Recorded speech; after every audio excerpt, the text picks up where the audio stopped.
के द्वारा उनसे बातें करें, आपके दास को तर्जुमा करने के लिए भी सहायता करें। केवल संपूर्ण महिमा आदर आपको मिल सके। हमारे उद्धारकर्ता प्रभु यीशु मसीह के नाम में सुने प्रभु, आमीन।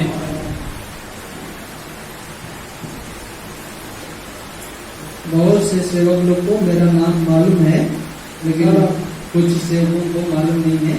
ఇక్కడ చాలా మంది సేవకులకు సహోదరి పేరు తెలియదు, అయితే కొద్ది మందికి సహోదరి పేరు తెలుసు. मेरा नाम है नवीन मीज। సహోదరి పేరు నవీన్ మీజ్. मैं झारखंड का रहने वाला हूँ। జార్ఖండ్ రాష్ట్రానికి చెందినవారు. 92 में मैंने प्रभु यीशु मसीह को अपना पर्सनल सेवियर स्वीकार किया। व्यक्तिगत प्रभु यीशु मसीह को अपना उद्धारकर्ता स्वीकार किया।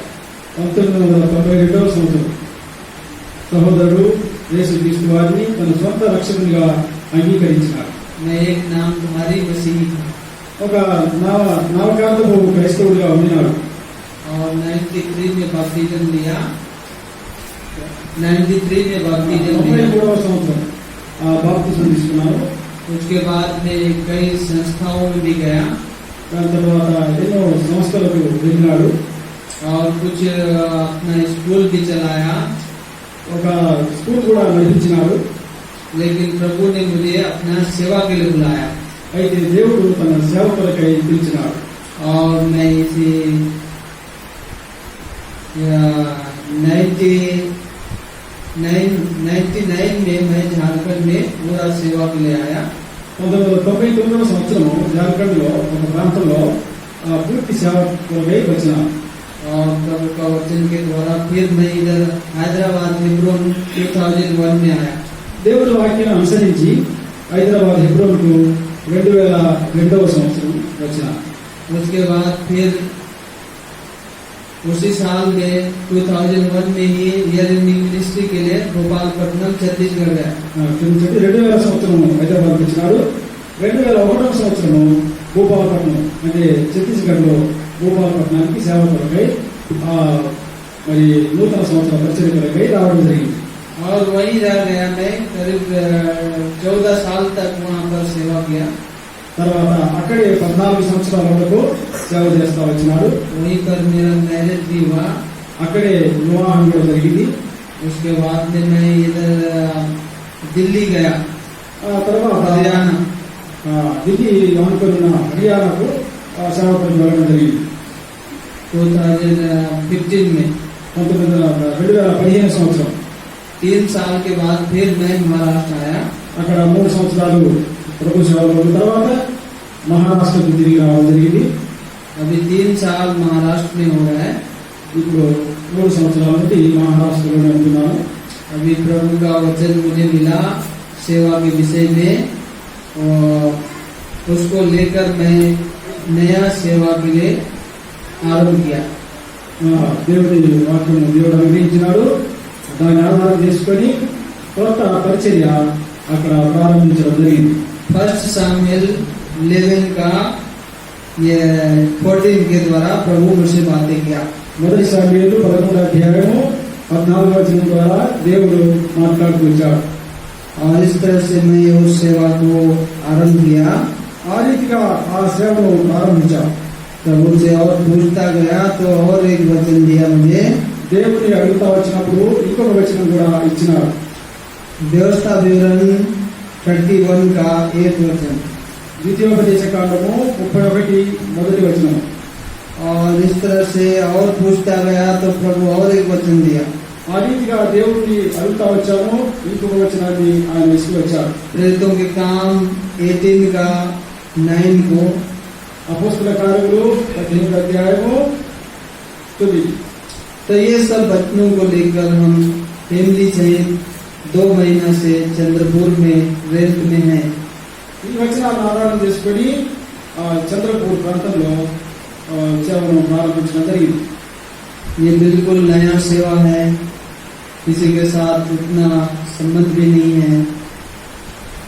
అక్కడ పూర్తిగా కొత్త సేవ అని అక్కడ ఎవరితో ఎలాంటి సంబంధం లేదు. सुवार्ता भी हमको बहुत छिप कर बताना पड़ता है। సువార్త కూడా ఎంతో గుప్తంగా చేయవలసి వస్తున్నది. यहाँ वहाँ के लोग भी बहुत विरोधता भी है। అక్కడి ప్రజలు ఎంతో విరోధులుగా ఉన్నారు. अगर उनको मालूम हो गया कि ये प्रचार कर रहे हैं तो फिर तुरंत ही कंप्लीट हो जाता। ఇక్కడ ఈయన ప్రచారం చేస్తున్నారు మీరు నిలబడినట్లయితే వెంటనే కంప్లైంట్ ఇస్తారు. कई परिस्थितियां हैं, ఎన్నో పరిస్థితులు అక్కడ ఉన్నాయి. फिर भी प्रभु की दया से सेवा चल रहा है। అయినా దేవుని దయ వలన సేవ జరుగుతూ ఉన్నది. लोग इंटरेस्ट से सुनते हैं ప్రజలు ఎంతో శ్రద్ధగా వింటూ ఉన్నారు. पर प्रभु को ग्रहण नहीं करते। అయితే ప్రభువును స్వీకరించడం లేదు. आप प्रार्थना कीजिए कि प्रभु एक नया काम करे।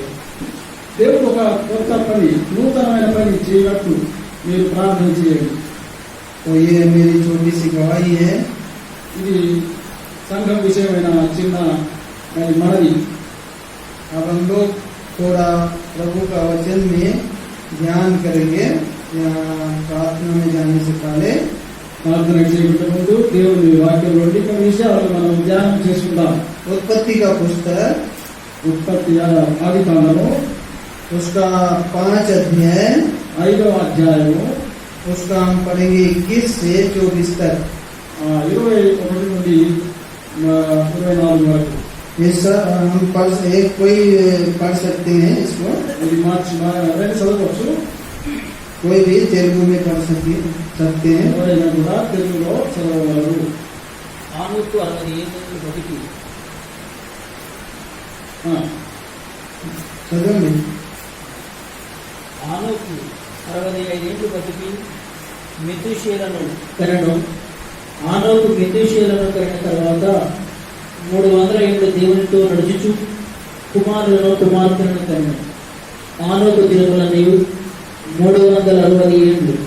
ఆనోకు దేవునితో నడిచిన తర్వాత దేవుని తను తీసుకుని పోయిన కనుక అతడు లేకపోయి మెతూషేల నోట 24 तक हम देखते हैं। 24 చూస్తాము. हनोक परमेश्वर के साथ साथ चलता था। హనోకు దేవునితో నడుస్తూ వచ్చాడు. हनोक का जीवन को हम देख रहे हैं। హనోకు యొక్క జీవితాన్ని మనం చూస్తా ఉన్నాం. 65 वर्ष तक वो अपना व्यक्तिगत जीवन में जीवन बिताया। 65 సంవత్సరములు తాను తన వ్యక్తిగత జీవితాన్ని జీవిస్తూ వచ్చాడు. जब तक कि मथुसेलह का जन्म नहीं हुआ तब तक वो अपने ही इच्छा के अनुसार चलता रहा। మెతూషెల కనేంత వరకు కూడా ఆయన తన సొంత జీవితాన్ని, తనకు అనుకూలమైన జీవితాన్ని జీవిస్తా వచ్చారు. तब मथुसेलह का जन्म होते ही उसका जीवन में एक बड़ा परिवर्तन आया। అయితే మెతూషెలను కనిన తర్వాత వెంటనే ఆయన జీవితంలో ఒక గొప్ప మార్పు వచ్చింది. और वो परिवर्तन क्या था? ఆ మార్పు ఏమిటి? और उसका परिवर्तन होने का एक बहुत बड़ा कारण था। ఆ మార్పు జరగడానికి ఒక గొప్ప కారణం ఉండింది. पहला कारण ये था कि अपना परिचय मैं स्वयं नहीं दूंगा।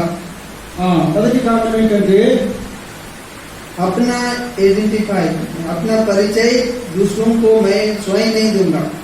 నా పరిచయాన్ని गवाही, ఇతరులకు తెలియజేయను. मेरा गवाही या मेरा परिचय परमेश्वर देना है।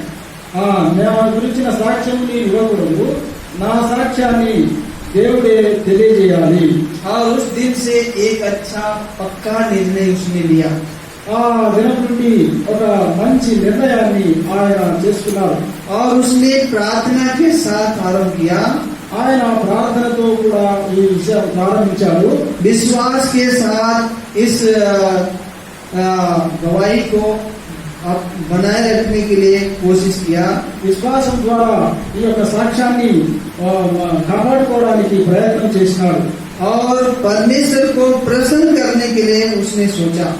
దేవుడిని సంతోషపరచడానికి ప్రశంసించడానికి ఆయన ఆలోచించిన వాడుగా ఉన్నారు. 65 साल का जीवन को उसने भूल गया 65 సంవత్సరాల జీవితాన్ని ఆయన మర్చిపోయినాడు.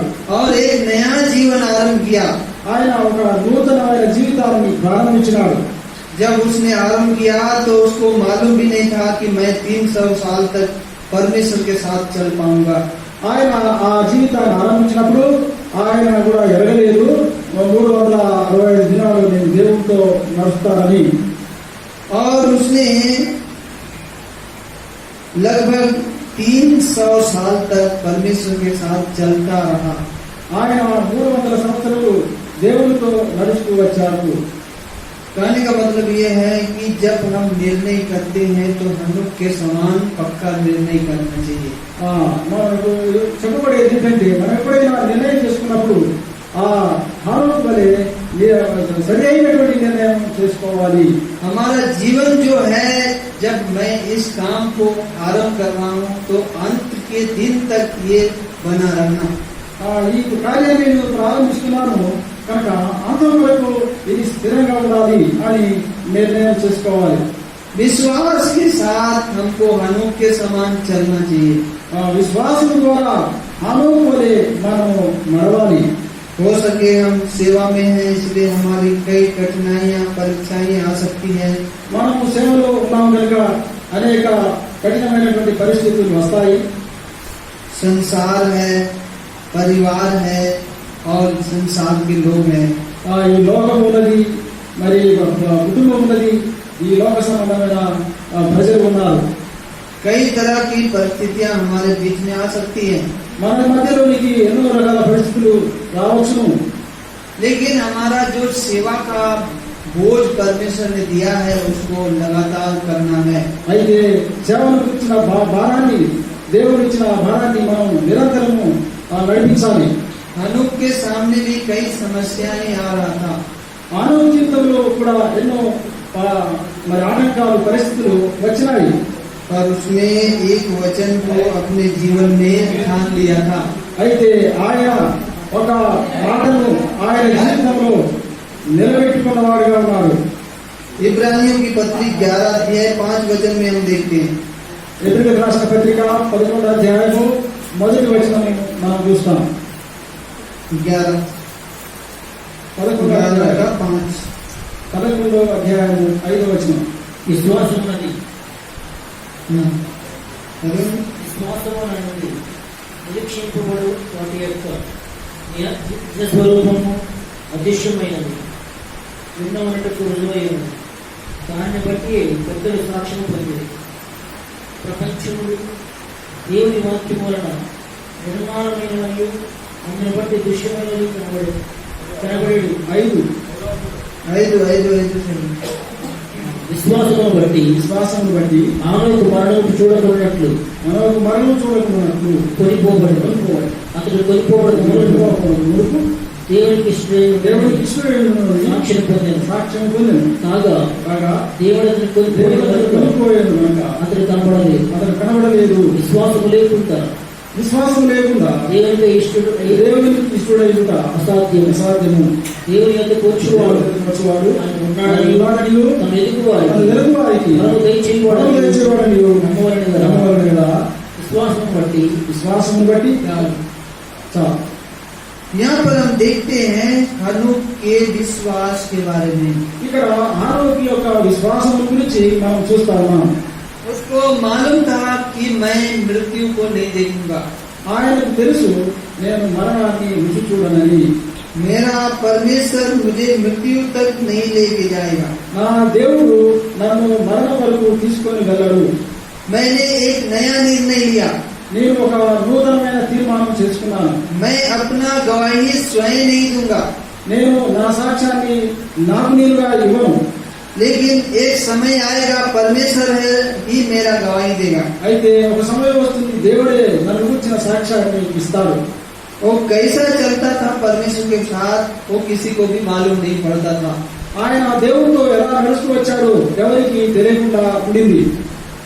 कैसे परमेश्वर के साथ बात करता था ये भी लोगों को मालूम नहीं था. ఆయన దేవుడితో ఏ విధంగా మాట్లాడుతూ వచ్చాడో అది కూడా ప్రజలు ఎరగని వాడిగా ఉన్నారు. परमेश्वर के साथ साथ चलता रहा लिखा है। ఆ దేవుడితో నడిచినాడు అని రాయబడింది. और वो ये नहीं जानता था कि मुझे परमेश्वर जल्द ही उठा लेगा। ఆయన దేవుడు నన్ను తీసుకుని వెళ్తాడు అని కూడా ఎరగని వాడుగా ఉన్నాడు. और इस तरह से विश्वास के साथ वो चलता रहा। ఆయన రీతిగా విశ్వాసంతో నడుస్తూ వచ్చాడు. और इसका एक बहुत बड़ा गवाही बाइबल में दिया गया है। ఆయన గురించిన గొప్ప సాక్ష్యము బైబిల్లో ఇవ్వబడి ఉన్నది. और इसने सेकेंड कमिंग के बारे में लिखा है, दूसरे आगमन, प्रभु यीशु मसीह के दूसरे आगमन के बारे में बताया। ఆయన యేసుక్రీస్తు వారి రెండవ రాకడ గురించి కూడా చెబుతూ వచ్చినాడు. बहुत हजारों साल पहले की बात है। ఎన్నో వందల సంవత్సరాల క్రితం రాయబడినటువంటి, వేల సంవత్సరాల క్రితం రాయబడినటువంటి మాట. और इसने पूरा अपना गवाही बताया है। ఆయన తన సాక్ష్యాన్ని పూర్తిగా వివరిస్తూ వచ్చినాడు. अंत के दिनों में क्या होने वाला है, అంతిమ దినాల్లో ఏమి జరగబోతుంది, हमें कैसा चलना चाहिए, మనం ఏ విధంగా నడుచుకోవాలి, ये बात उसने पहले से बता दिया। ఆయన మాటను మొదటి నుండి రాస్తూ వచ్చినాడు. यहूदा की पत्री 1:14 में हम ये बात देखते हैं। యూదా పత్రిక మొదటి అధ్యాయం 14వ వచనంలో ఈ మాటను మనం చూడగలుగుతున్నాం. 14 और 15 वचन में है। 14-15 వచనాలు. ఆదాము మొదలుకొని ఏడవ వాడైన ఆనోకు కూడా దీని గురించి ఆలోచించి ఇతను ఇదిగో అందరికీ తీర్పు తీర్చుకును, వారిలో భక్తిహీనులందరూ భక్తిహీనముగా చేసిన వారి భక్తిహీన భక్తిహీనులైన పాపులు తన విరోధంగా చెప్పిన కఠినమైన మాటలన్నింటి గురించి వారి ఒప్పించుటకు తన వేవేల పరిశోధనతో కూడా వచ్చును. వారు తమ దురాశలు చొప్పున నడుచుచు లాభం నిమిత్తం మనుషులను కొనియాడచ్చు. సరుగువారు తమ గతిని గురించి నిందించు వారి నోరు తప్పమైన మాటలు పలుకుచు. यहाँ पर देखते हैं हनोक जो है आदम के 7वीं पीढ़ी में पाया जाता है। 7 पीढ़ी, आदम के बाद 7वां पीढ़ी आया। ఈ హానోకు ఆదాము యొక్క 7వ వంశం వారు. और इस 7वीं पीढ़ी में अंतिम दिन की बात को बताया। 7వ ఆడైన హానోకు అంత్య దినాల గురించి రాసినాడు. क्या होने वाला है, ఏమి జరగబోతూ ఉన్నది. देखो प्रभु अपने लाखों पवित्रों के साथ आया लिखा। ఆయన ప్రభు తన వేల పరివారంతో వస్తాడు, పరిశుద్ధులతో వస్తాడు. पवित्र लोगों को लेने के लिए आने वाला है। ఆయన పరిశుద్ధులను తీసుకొని వస్తాడు అని రాయబడి. और हनोक अपना धीरज, विश्वास और परमेश्वर के साथ चलने के विषय बताया। ఆయన హానోకు తన స్థిరంగా దేవుని విశ్వాసంతో నడుచుకోవాలని రాస్తా ఉన్నాడు. और अपना विश्वास को नहीं खोना है। ఆ విశ్వాసమును కోల్పోకూడదు. हनोक का जीवन से हम बहुत कुछ सीख सकते हैं। హానోకు యొక్క జీవితంలో మనం ఎన్నో విషయాలు నేర్చుకోగలము. उसने जो निर्णय किया उसको कभी भी नहीं बदला। ఆయన చేసుకున్నటువంటి ఆ నిర్ణయం ఎన్నడూ కూడా మారిపోలేదు. चाहे तो कोई भी परिस्थिति आएगा, मैं परमेश्वर के साथ चलूंगा। ఎలాంటి పరిస్థితి వచ్చినప్పటికీ నేను దేవునితో నడుస్తాను. मैंने निर्णय किया है, నేను నిర్ణయం చేసుకున్నాను. मेरा पक्का निर्णय है, నా స్థిరమైనటువంటి నిర్ణయం ఇది. मैं परमेश्वर की सेवा में लगा रहूंगा। నేను దేవుని సేవలోనే ఉంటాను. परमेश्वर के काम में मैं ढिलाई नहीं करूंगा। నేను దేవుని పనిలోనే గడుపుతాను. चाहे कोई परिस्थिति आ जाए, ఏ ఆటంకమైనా రావచ్చు, चाहे दुनिया भी पलट जाए, ఆ లోకము తిరగబడవచ్చు, लेकिन मैं जो निर्णय लिया हूँ परमेश्वर के साथ चलने का, वो कभी नहीं छोड़ूंगा। నేను దేవుడితో నడవాలని చేసుకున్న ఈ నిర్ణయాన్ని ఎప్పుడు విడిచిపెట్టను. हनोक का निर्णय पक्का हुआ। హానోకు యొక్క ఈ నిర్ణయం స్థిరమైనది. पुराना जीवन को भूल गया, పాత జీవితాన్ని మర్చిపోయినాడు, पुराने काम को भूल गया, పాత సంగతులను మర్చిపోయినాడు. उसने नया काम आरंभ किया ఆయన నూతనమైనటువంటి కార్యాన్ని ప్రారంభించినాడు. और उसने एक प्लान बनाया, ఆయన ఒక ప్రణాళిక వేశాడు. मैं कैसे चलना है, నేను ఏ విధంగా నడుచుకోవాలి, कितना समय परमेश्वर को देना है, దేవునికి ఎంత సమయం నేను ఇవ్వాలి, कितना समय परिवार के लिए देना है, ఎంత సమయం కుటుంబం కొరకు ఇవ్వాలి, और कितना समय मित्रों को देना है, నేను ఎంత సమయం ఇతరులకు ఇవ్వాలి, कितना समय और कामों के लिए देना है, అలా పనుల కొరకై నేను ఎంత సమయం ఇవ్వాలి. और कुछ भी हो लेकिन मैं परमेश्वर के साथ चलता रहूंगा. ఏమైనప్పటికీ నేను దేవుడితో నడుస్తాను. ये बाइबल का एक बहुत बड़ा गवाही है हनोक का. బైబిల్ చెప్పే ఈ గొప్ప సాక్ష్యం మానవుని గురించి. पहला व्यक्ति है जिसको परमेश्वर ने अपने साथ उठा लिया. దేవుడు తనతో తీసుకొని పోయిన వారిలో మొట్టమొదటి వ్యక్తిగా ఉన్నారు. उस समय हिंदी में लिखा है लोप हो गया, लिखा है लोप हो गया, दिखाई नहीं दिया. కనబడలేదు అని రాయబడింది. हाँ, कोई भी चीज हम देखते हैं अभी दिखाई देता है, उसके बाद में खत्म हो जाता है. ఏదైనా మనం చూస్తే అసలు కనబడుతుంది, తర్వాత కనబడకుండా పోతుంది. हनोक को लोग देख रहे थे ఆనవులు ప్రజలు చూస్తా వచ్చారు. और हनोक परमेश्वर के साथ चल रहा था, ఆనవులు దేవుడితో కూడా నడుస్తా వచ్చారు. लेकिन एक ऐसा समय आया అయితే ఒక సమయం వచ్చింది, हनोक दिखाई नहीं दिया. ఆనవుకు కనబడడం లేదు. क्यों? ఎందుకని? उसके घर वाले कितना परेशान हो गए होंगे, ఇంటి వారెంతో పరేషాన్ అంటే చాలా పరేషాన్ అయి ఉండవచ్చు. और उसके मित्र लोग कितना परेशान हो गए होंगे. ఆయన స్నేహితులు కూడా ఎంతో మరి చిత్తపడి ఉండవచ్చు. लेकिन हनोक जो है परमेश्वर के साथ चलने वाला था. అయితే హానోకు దేవుడితో కూడా నడుస్తా ఉన్నటువంటి మనిషి. इसलिए परमेश्वर ने उसको उठा लिया. అందుకే దేవుడు ఆయన్ని తీసుకొని పోయినా. आज हनोक नहीं है. ఆయన హానోకు లేడు. कहाँ गया? ఎక్కడికి వెళ్ళాడు? हनोक को लोग ढूंढ रहे हैं. హానోకును ప్రజలు వెతుకుతా ఉన్నారు. पहला लेक्चर हनोक के साथ हुआ. హానోకు ద్వారా మొదటి పునరుత్థానం జరిగింది. दूसरा लेक्चर एलिया के साथ हुआ. తర్వాత ఏలియా ద్వారా రెండవ పునరుత్థానం జరిగింది. और तीसरा लेक्चर प्रभु यीशु मसीह के साथ हुआ. యేసు ప్రభువు బైబిల్లో క్రమంలో రాయబడిన క్రమంలో చూస్తే మూడవసారి యేసు ప్రభు లేచిపోయిన వాడుగా ఉన్నారు. और लास्ट लेक्चर होने वाला है अपने पवित्र लोगों को ले जाने वाला. ఇక బైబిల్ వరుసలో చివరి మరి పునరుత్థానం మనమందరం కూడా సజీవులు ఆయన దాకా. ये सुंदर समय परमेश्वर ने हमें दिया है. మంచి సమయం దేవుడు మనకి ఇచ్చినాడు. ये मैं भी सोचा भी नहीं था कि आज मैं यहाँ पर आपके साथ आ सकूंगा. నేను కూడా అనుకోలేదు ఈ మధ్యలో మీకు ఇందులో వస్తానని. अचानक ही प्रभु की दया से आज सेवक लोग के साथ प्रार्थना संगति के लिए लेके आया प्रभु. దేవుని కృప ద్వారా ఆశ్చర్యకరంగా దేవుని దాసుల సహవాసంలోకి దేవుడు తీసుకుని వచ్చినాడు. आइए हम प्रार्थना करें. కానీ మనం ప్రార్థన చేసుకుంటాము. प्रेम विश्वास और न बदलने वाले सच्चे जीते परमेश्वर का धन्यवाद देते हैं सुंदर समय के लिए. आपने जो हमें मौका दिया थोड़ा समय आप. और इसमें एक बात पौलुस प्रेरित कुरिन्थियों को लिखता है 15 గారు కొరింథీయులకు రాస్తా ఉన్నారు. 15 अध्याय में మొదటి కొరింథీయులు 15 అధ్యాయం మొదటి కొరింథీ एक बात लिखा है. అక్కడ ఒక మాట రాయబడింది. तो बहुत ही इसको हमको सोचने जैसी बातें हैं. అదేంతో ఆలోచించదగినటువంటి మాట. यहाँ पर 51 में लिखा है. 51వ వచనంలో రాయబడింది.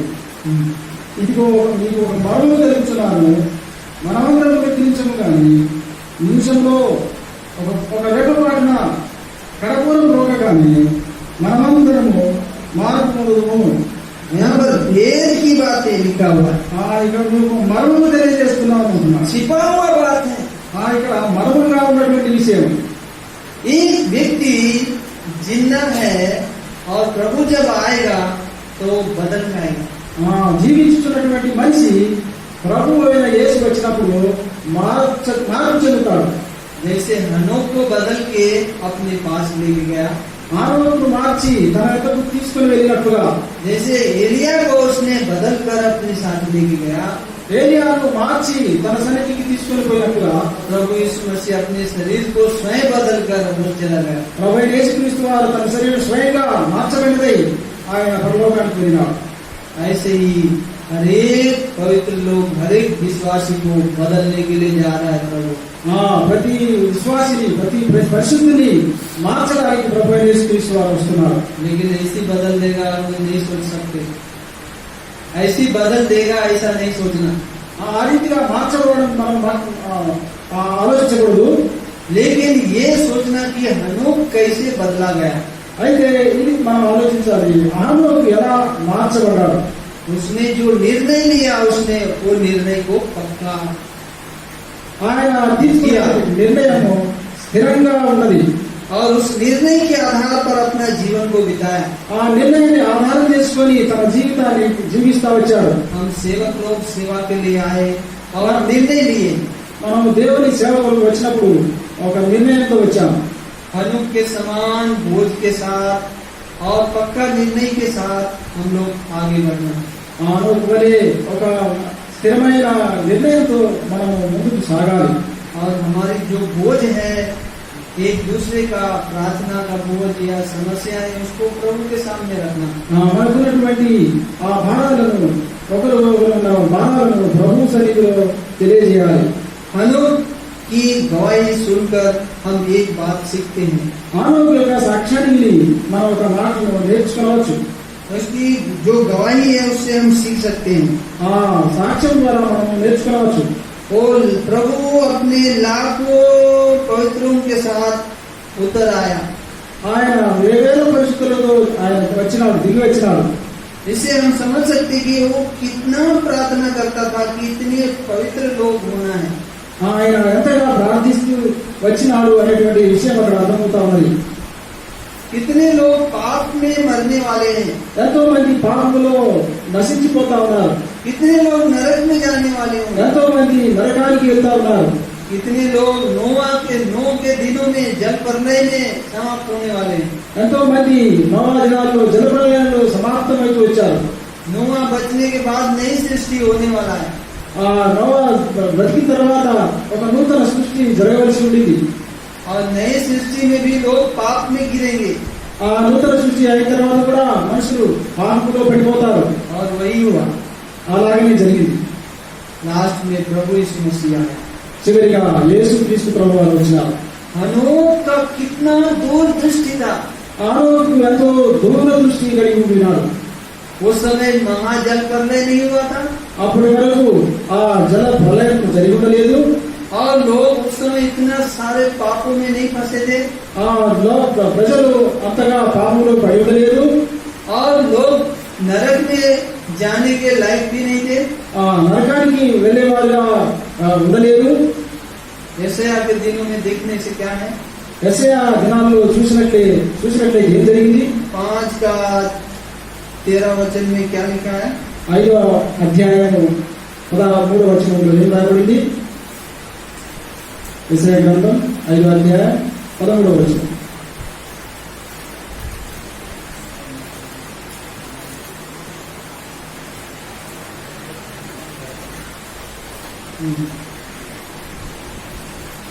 కావున నా ప్రజలు జ్ఞానం లేక చెరపట్టబడి పోవుచున్నారు. వారిలో గరులైన వారు నిరాహారులుగా ఉన్నారు. సామాన్యులు తప్పి చేత జ్వరపీడితులవుడు. అందుచేతనే పాతాళము గొప్ప ఆశ పెట్టుకొని అపరిమితముగా తన నోరు తెరుచుతున్నది. వారిలో గరుల यहाँ पर देखा है अपना मुंह, यहाँ लिखा है अधोलोक ने अत्यंत लालसा करके अपना मुंह बेपरिमाण पसारा है। ఇక్కడ రాయబడింది ఆ పాతాళము గొప్ప ఆశ పెట్టుకొని అపరితంగా తన నోరు తెరుచుకున్నది. हनोक को ये बातें मालूम था। ఈ విషయం ఆనోకు ఎరిగి ఉండినాడు. पाताल जो है अपना मुंह पसार के रखा है। ఆ పాతాళము తన నోరు తెరుచుకొని ఉన్నది.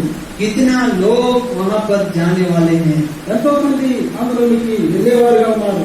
पर ये भी मालूम था कि उस पाताल लोक से बचने वाले लोग भी हैं।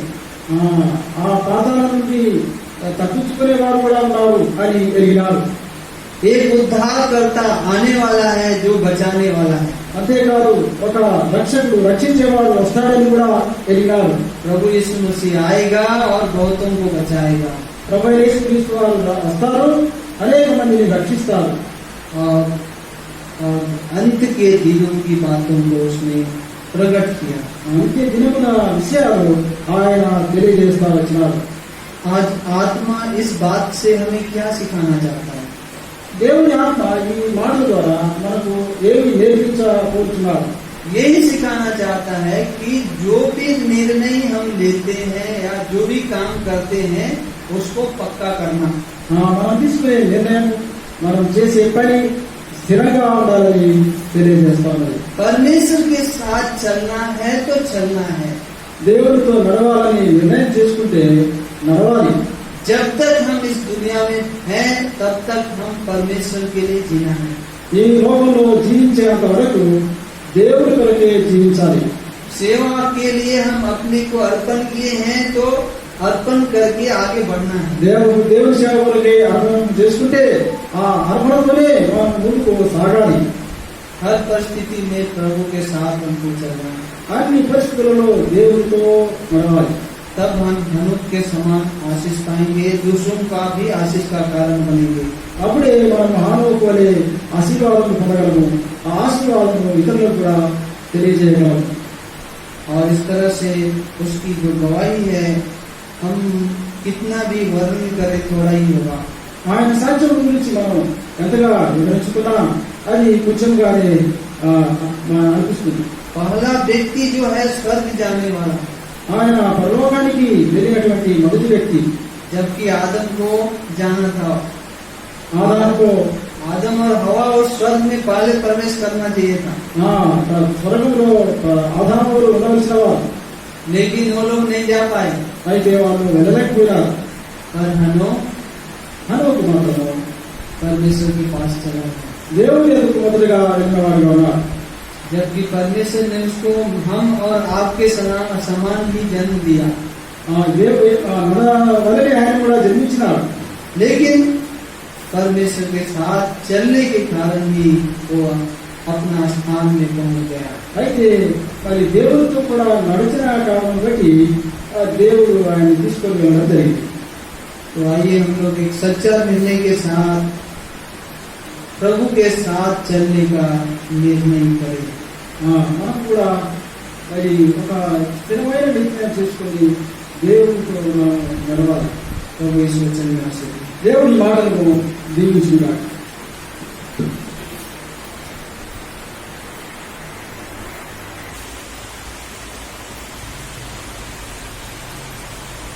వీలైతే